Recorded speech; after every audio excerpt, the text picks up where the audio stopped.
नमस्कार दोस्तों, स्वागत है आपका आज की एडिटोरियल डिक्टेशन में। दोस्तों, अगर आप स्टेनो के स्टूडेंट हैं और किसी ऐसे एग्ज़ाम की तैयारी कर रहे हैं, जिसमें स्टेनो का स्किल टेस्ट होता है, तो डिक्टेशन आपके लिए बहुत महत्वपूर्ण है। साथ ही दोस्तों, अगर आप चैनल पर पहली बार आए हैं, तो चैनल को सब्सक्राइब करना ना भूलें, ताकि स्टेनो से संबंधित हर प्रकार की जानकारी, हर प्रकार की डिक्टेशन आपको टाइम पर मिलती रहे। डिक्टेशन शुरू होगी 5 सेकंड बाद।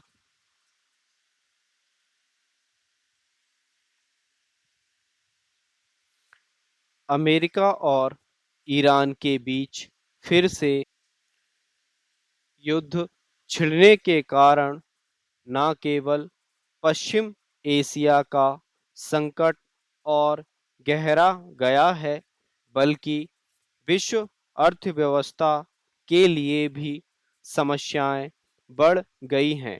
अमेरिकी हमलों के जवाब में ईरान ने जिस तरह होर्मुज समुद्री जलमार्ग को फिर से बंद करने का फैसला किया, उसके बाद अमेरिका और उसके बीच तनाव तो बढ़ेगा ही, खाड़ी के देशों से होने वाली तेल और गैस की आपूर्ति के भी बिल्कुल ठप होने का अंदेशा है।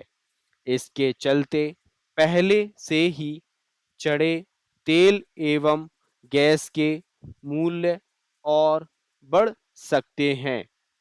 इससे भारत समेत अन्य देशों और विशेष रूप से एशियाई देशों का संकट और बढ़ेगा। इससे खराब बात और कोई नहीं कि अमेरिका और ईरान के बीच समझौते की जो थोड़ी बहुत गुंजाइश बन रही थी, वह भी समाप्त होती दिख रही है। इसके लिए दोनों ही पक्षों का अड़ियल रवैया जिम्मेदार है। जहां अमेरिकी राष्ट्रपति ट्रंप यह चाहते हैं कि ईरान उनके मन मुताबिक समझौता करे, वहीं ईरानी नेतृत्व ना तो परमाणु हथियार बनाने के अपने इरादे का परित्याग करने को तैयार है और ना ही होर्मुज पर अपना दावा छोड़ने के लिए। वह इजराइल के लिए खतरा बने हिजबुल्लाह को समर्थन देने से पीछे हटने के लिए भी तैयार नहीं। वह यह तो चाहता है कि इजराइल लेबनान में हिजबुल्लाह के ठिकानों पर हमला करने से बाज आए, लेकिन वह इस संगठन को इजराइल को निशाना बनाने से रोकने के लिए तैयार नहीं। पैराचिंज, समस्या केवल यह नहीं कि ईरान होर्मुज पर अवैध कब्जा करना चाहता है, बल्कि यह भी है कि अमेरिकी सेना उसके बंदरगाहों की नाकेबंदी के चलते इस समुद्री जल मार्ग से इस बहाने जहाज़ों को नहीं निकलने दे रहा है कि वे या तो ईरान जा रहे थे या फिर वहां से आ रहे थे।